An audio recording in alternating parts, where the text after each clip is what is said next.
YouTube అనే పేరు మనం ప్రతిరోజు వింటాం. వీడియోస్ చూస్తాం, సాంగ్స్ వింటాం, షార్ట్స్ కూడా స్క్రోల్ చేస్తాం. కానీ చాలామందికి అసలు యూట్యూబ్ అంటే ఏంటి? ఎవరు క్రియేట్ చేశారు? ఎందుకు క్రియేట్ చేశారు? యూట్యూబ్కి మనీ ఎక్కడి నుంచి వస్తుంది? క్రియేటర్స్కి ఎలా పే చేస్తుంది? మరీ ఇన్ని రూల్స్ ఎందుకు పెట్టింది? ఇవన్నీ విషయాలు చాలామందికి తెలియవు. సో ఈ వీడియోలో మనం యూట్యూబ్ కంప్లీట్ బ్యాక్ స్టోరీ నుంచి ఇన్కమ్ సిస్టమ్ వరకు స్టెప్ బై స్టెప్ క్లియర్గా అర్థమయ్యేలా మాట్లాడుకుందాం. యూట్యూబ్ అనేది ఒక వీడియో షేరింగ్ ప్లాట్ఫామ్. సింపుల్గా చెప్పాలంటే ఎవరైనా వీడియో అప్లోడ్ చేస్తే ప్రపంచంలో ఎవరైనా వీడియోని చూడగలిగే వెబ్సైట్. ఇప్పుడు ఎడ్యుకేషన్ నుంచి ఎంటర్టైన్మెంట్ వరకు, గేమింగ్ నుంచి బిజినెస్ వరకు అన్నీ యూట్యూబ్లోనే ఉన్నాయి. చాలామంది గూగుల్లో సెర్చ్ చేయడం కన్నా డైరెక్ట్గా యూట్యూబ్లోనే సెర్చ్ చేస్తున్నారు. ఎందుకంటే రీడింగ్ కన్నా వాచింగ్ ఈజీగా ఉంటుంది కాబట్టి. యూట్యూబ్ని 2005లో ముగ్గురు క్రియేట్ చేశారు. వాళ్ళ పేర్లు చాడ్ హార్లీ, స్టీవ్ చెన్, జావేద్ కరీం. వాళ్ళు ముందు పేపాల్లో వర్క్ చేశారు. అప్పట్లో ఇంటర్నెట్ అనేది ఇప్పుడున్నంత రేంజ్లో ఫాస్ట్గా ఉండేది కాదు. వీడియో షేర్ చేయడం చాలా కష్టం. వాట్సాప్ లేదు, ఇన్స్టాగ్రామ్ లేదు, క్లౌడ్ స్టోరేజ్ సిస్టమ్స్ కూడా స్ట్రాంగ్గా లేవు. ఒక వీడియో పంపాలంటే size problem, slow internet, hosting problems అన్నీ ఉండేవి. అప్పుడే వాళ్ళకు ఒక ఐడియా వచ్చింది. పీపుల్ ఎవరైతే ఉన్నారో వాళ్ళు ఈజీగా వీడియోస్ అప్లోడ్ చేసి షేర్ చేసుకునే ప్లాట్ఫామ్ క్రియేట్ చేద్దామని. అలా యూట్యూబ్ స్టార్ట్ అయింది. First YouTube video me at the zoo. దాన్ని జావేద్ కరీం అన్నాడు అప్లోడ్ చేశాడు. వీడియో జస్ట్ 18 సెకండ్స్ మాత్రమే. జూలో ఎలిఫెంట్స్ ముందు నిలబడి సింపుల్గా మాట్లాడాడు. కానీ ఆ వీడియో హిస్టరీ క్రియేట్ చేసింది. యూట్యూబ్ ఫాస్ట్గా గ్రో అవ్వడానికి మెయిన్ రీజన్ ఫ్రీడమ్. టీవీ ఛానల్స్లో వీడియోస్ చూపించాలి అంటే పర్మిషన్స్ ఉండాలి, మనీ ఉండాలి, కాంటాక్ట్స్ కావాలి. కానీ యూట్యూబ్లో ఫోన్ ఉంటే చాలు, ఎవరైనా వీడియో అప్లోడ్ చేయొచ్చు. విలేజ్లో ఉన్న పర్సన్ కూడా వరల్డ్ మొత్తం రీచ్ అవ్వగలడు. అందుకే యూట్యూబ్ చాలా ఫాస్ట్గా పాపులర్ అయింది. ఇప్పుడు మెయిన్ క్వశ్చన్ ఏంటి అంటే యూట్యూబ్కి మనీ ఎలా వస్తుంది? చాలామంది యాడ్స్ వల్ల కొంచెం మనీ వస్తుంది అని అనుకుంటారు.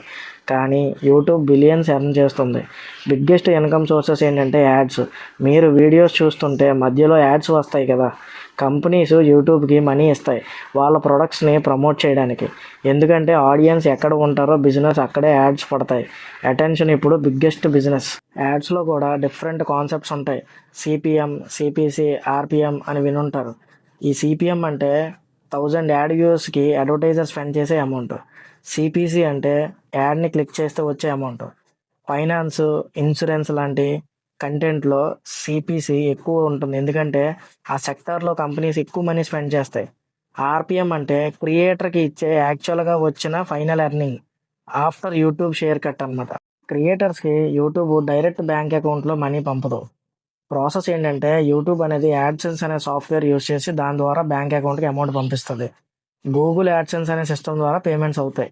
కానీ మానిటైజేషన్ అవ్వాలంటే కొన్ని కండిషన్స్ ఉంటాయి. Usually 1000 subscribers and 4000 watch hours కావాలి. లేదు అనుకుంటే షార్ట్ వ్యూస్ ఉంటాయి కదా, వాటిని టార్గెట్ చేసి కంప్లీట్ చేయాలి మనం. అప్పుడే ఛానల్ రివ్యూకి వెళ్తుంది. ఇక్కడ చాలామంది యూట్యూబ్ స్ట్రిక్ట్, యూట్యూబ్ స్ట్రైక్స్ ఇస్తుంది, ఛానల్ డిమానిటైజ్ చేస్తుంది అంటారు. కానీ యూట్యూబ్ రూల్స్ ఎందుకు పెడుతుందో ఎవరికీ అర్థం కాదు. అది మనం అర్థం చేసుకోవాలి. ప్లాట్ఫామ్ సేఫ్గా ఉండాలి, అడ్వర్టైజర్స్ సేఫ్గా ఫీల్ అవ్వాలి, యూజర్స్కి హార్మ్ఫుల్ కంటెంట్ రాకూడదు. అందుకే రూల్స్ పెట్టింది. ఎగ్జాంపుల్కి కాపీరైట్ రూల్స్ అని పెట్టింది. వేరే వాళ్ళ సాంగ్స్ కానీ, మూవీస్ కానీ, టీవీ క్లిప్స్ కానీ పర్మిషన్ లేకుండా వాడితే కాపీరైట్ ఇష్యూ వస్తుంది. ఎందుకు? ఎందుకంటే ఒరిజినల్ ఓనర్కి రైట్స్ ఉంటాయి. యూట్యూబ్ ఆటోమేటెడ్ సిస్టమ్స్తో వీడియోని స్కాన్ చేస్తుంది. మనం అప్లోడ్ చేసిన వీడియోని స్కాన్ చేశాక వాటిని డిటెక్ట్ చేసి అప్పుడు మనకి కాపీరైట్ స్ట్రైక్ అనేది వేయడం జరుగుతుంది.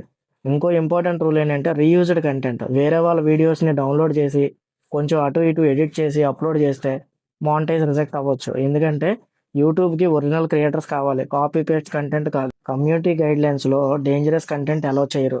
Violence, scams, fake giveaways, illegal content, hate speeches కానీ ఇలాంటి వాటిని రిస్ట్రిక్ట్ చేస్తుంది.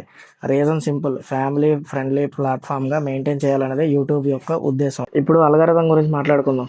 చాలామంది అల్గారిథం పుష్ చేయట్లేదు అంటారు. అల్గారిథం అంటే రికమెండేషన్ సిస్టమ్. యూట్యూబ్ ఏఏ డిసైడ్ చేస్తుంది ఈ వీడియో ఎవరికి చూపించాలి, watch time, retentions, clicks, comments, engagement అన్నీ క్యాల్కులేట్ చేస్తుంది. ఆడియన్స్ ఎక్కువసేపు వీడియో చూస్తే యూట్యూబ్కి ఎక్కువ యాడ్స్ షో చేయడానికి ఛాన్స్ ఉంటుంది. అందుకే వాచ్ టైంకి చాలా ఇంపార్టెన్స్ ఇస్తుంది. తర్వాత యూట్యూబ్ షార్ట్స్ స్టార్ట్ చేసింది. రీజన్ ఏంటంటే టిక్టాక్కి కాంపిటీషన్ అవ్వడానికి. పీపుల్ ఫాస్ట్ కంటెంట్ చూడటం స్టార్ట్ చేశారు. అటెన్షన్ స్పాన్ తగ్గిపోతుంది. అందుకనే షార్ట్ వీడియోస్ని ట్రెండ్ అయ్యేలా చేసింది. ఇప్పుడు యూట్యూబ్ ఒక నార్మల్ యాప్ కాదు, అది career, business, education platform, marketing machine అన్నీ కలిసిన సిస్టమ్ లాగా మారిపోయింది. సో చాలామంది ఫోన్తో స్టార్ట్ చేసి ల్యాక్స్లో ఎర్న్ చేస్తున్నారు. కానీ సక్సెస్ రావాలంటే పేషెన్స్, కన్సిస్టెన్సీ, ఒరిజినాలిటీ చాలా ఇంపార్టెంట్. సో ఫ్రెండ్స్, ఇది YouTube complete back story. YouTube అంటే ఏంటి, ఎవరు క్రియేట్ చేశారు, ఎందుకు క్రియేట్ ఉంది, రూల్స్ ఎందుకు ఉన్నాయి అనేవి మీకు క్లియర్గా అర్థమైందని నేను అనుకుంటున్నా. గాయ్స్, ఈ వీడియో కానీ మీకు నచ్చినట్లయితే లైక్ చేయండి, షేర్ చేయండి, నా ఛానల్ని సబ్స్క్రైబ్ చేసుకోండి.